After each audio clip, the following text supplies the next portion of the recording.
This is the Huracan Tecnica, a Huracan optimized for everything it's ever likely to face.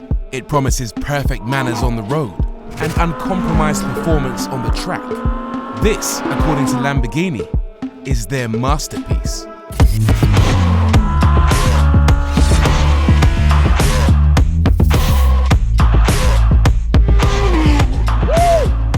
This Huracan might just be the perfect storm. So it's designed to sit smack bang in the middle of the Huracan Evo rear-wheel drive road car and the mad as a box of frogs Huracan STO track car. So it takes the best bits from both. What does it get from the STO? Well, it gets that incredible engine, the 5.2 litre naturally aspirated V10 that Lambos are renowned for. Here it makes 640 horsepower, 565 newton meters of torque, and it is an animal. Listen to the noise. Third gear, fourth, fifth. Woo! There's just torque absolutely everywhere. When you dial up the loud pedal, peak torque comes in at 6,500 RPM, 6,400 to be precise. That's the ideal place to shift. But you don't want it because the engine revs at 8,500. Performance is suitably mad. 0 to 62 in 3.2 seconds, 0 to 124 in 9.1 flat out. Along the back straight we're doing 250 kph, but it will carry on all the way up to 202 miles per hour. That's 10 miles an hour quicker than the STO because the car has less drag. Oh, it's a Huracan, all right. But actually, I'm kind of thinking it just feels a little bit like an STO with a different body kit. I think we probably need to dial things back and go and have a proper look at what this car has to offer.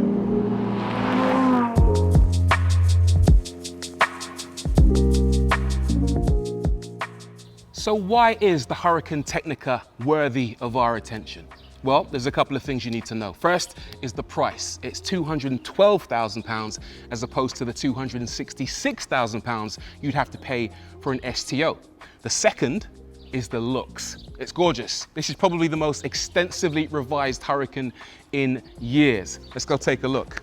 It's a proper remix, this car. Everything on this car is new, including the front end, which has been designed to look a lot like the Terzo Millennio concept, particularly in this region down here. You also have these black Y-shaped elements, which are designed to mimic the look you get on a Lamborghini Cyan. And for the first time ever on a Huracan, you also have air curtains just to help channel that air around the car to improve airflow. Speaking of airflow, look at these lovely little flaps down here, whose job it is to channel air into the brakes to keep the front brakes cool. And a brand new splitter whose purpose it is to help improve downforce, and the air that's channeled underneath the car gets diverted towards the rear into the rear brakes to keep those cool. Ain't no cofango in this car. What's a cofango? Well, watch my STO video. I don't want to explain it here. It's complicated. Instead, this has a normal front trunk underneath a carbon fiber bonnet, so it is quite a usable car. Plus, down here underneath the glass is a black area that just helps to visually extend the windscreen to make it look, well, like more of a spaceship than ever.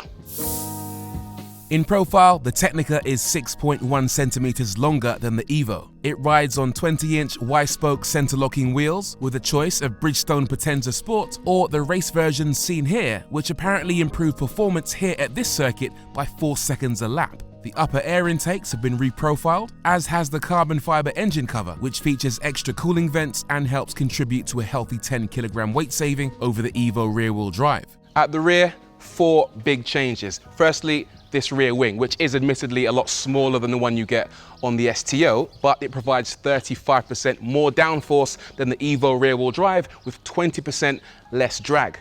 Next up, these holes that provide extra cooling for the engine. Your arm can disappear in there.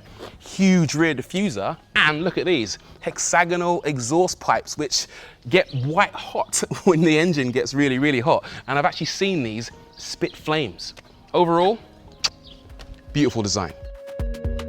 So it's a Huracan with an STO engine, but slightly more understated bodywork. Given the STO was very difficult to live with anywhere other than a racetrack though, it's definitely worth investigating how the Tecnica copes on the road.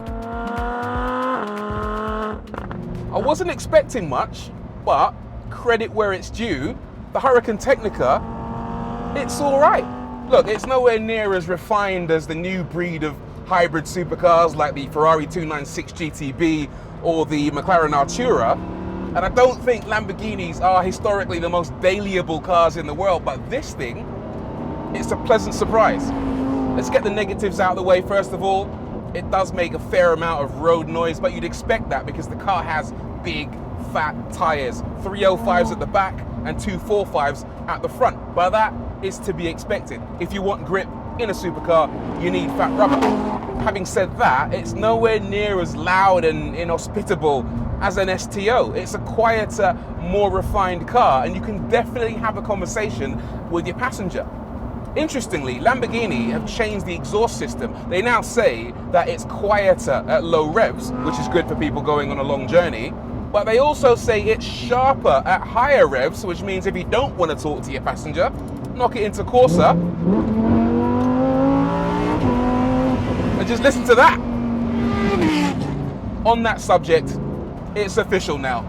Lamborghini make the best sounding cars. Listen, when you look at this car's rivals, the F8, the 296, McLaren Artura, Maserati MC20, they sound okay. This sounds incredible. That V10, talk about masterpieces,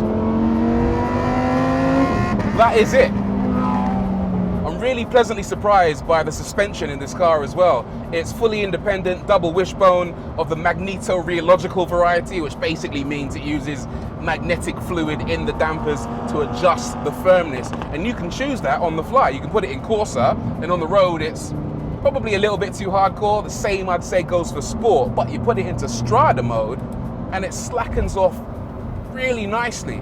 Lamborghini say this is somewhere between an Evo rear-wheel drive and an STO, but actually, this might even be more comfortable than the Evo. I've got to give a ton of credit for the infotainment system as well. The speakers sound really good. The 7-inch screen on a center console looks nice and it's responsive. Plus, it's got all the tech that you'd want in a supercar. It's got Apple CarPlay, Android Auto. It's even got what 3 words for precision navigation, and it's even got Alexa. The cabin is nicely appointed, but not particularly different from previous Huracans. It's very racy, with carbon fiber door panels, lightweight fabric handles, and annoyingly 0 cup holders. The sport seats seen here don't provide any height adjustment, and headroom, especially with a helmet, is not the best. Visibility through the rear with that roll cage is a problem, but it's a problem that's easy to forgive. One of the coolest things about the Huracan Tecnica is that it's just really fun to drive no matter where you are, on the track certainly, but also out here on the road. You don't need to be doing 10/10s for this car to put a smile on your face. There's that noise, which of course is so addictive, but the way it steers, it's so direct into a corner. The responsiveness of the accelerator, even without electrification, is staggering. It flows deliciously through the bends. It's trustworthy, it's not scary.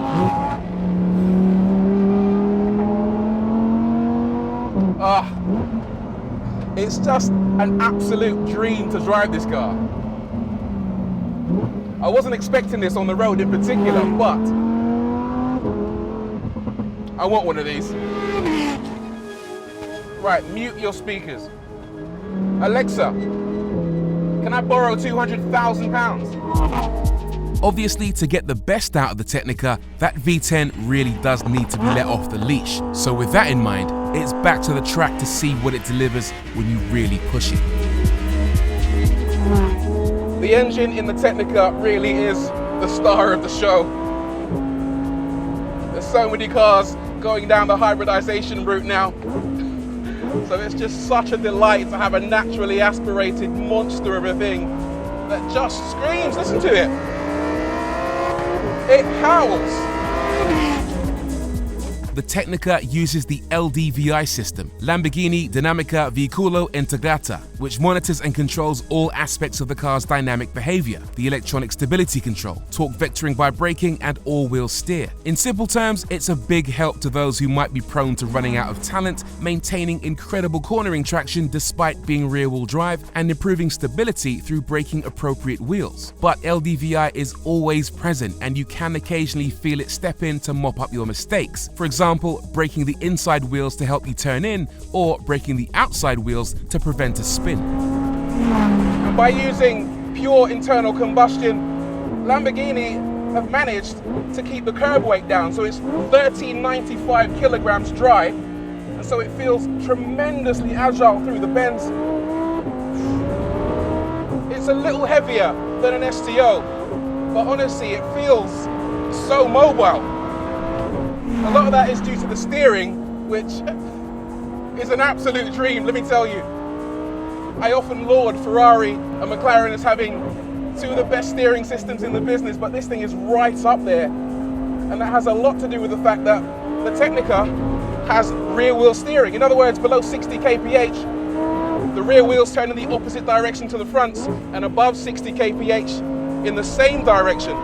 And the rear wheel steering also comes in handy for stability, particularly if you're on track performing an overtaking maneuver. It just keeps the car that little bit more stable than it might otherwise be. This engine. Okay, it's not a hybrid. It hasn't got torque infill to fill the gaps in performance between gear changes, but I don't think it needs it. Why would you need torque infill between gear changes when the gear changes are this fast?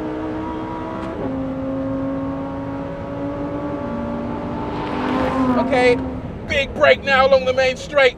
That is something else. It's got these huge carbon ceramic brakes as standard, 380 millimeters on the front, 350 millimeters on the rear. And they do the job, believe me. Out on the road, they can feel a little bit harsh and grabby. They can start to whine sometimes, but on the track, they are absolutely sensational. And that added cooling seems to work a treat, because I've been pounding around and there is no hint of fade or an elongated pedal. Just look at that super confidence every single time. You can really trust the car to scrub off speed. Right, what's it like if you get a bit silly?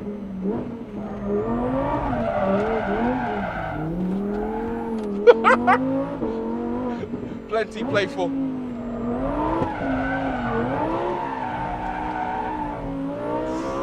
Oh man, you shouldn't be able to do that in a mid-engine car.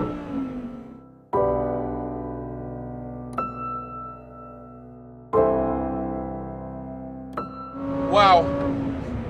I didn't really know what to think before I got into this car, but I think you can see from the expression on my face, it's a hell of a thing. Frightening, fun, fantastic. Is it the best Huracan so far? It's not the most focused or the fastest. The STO still holds that crown. This though, for me, is very much the most complete Huracan thus far.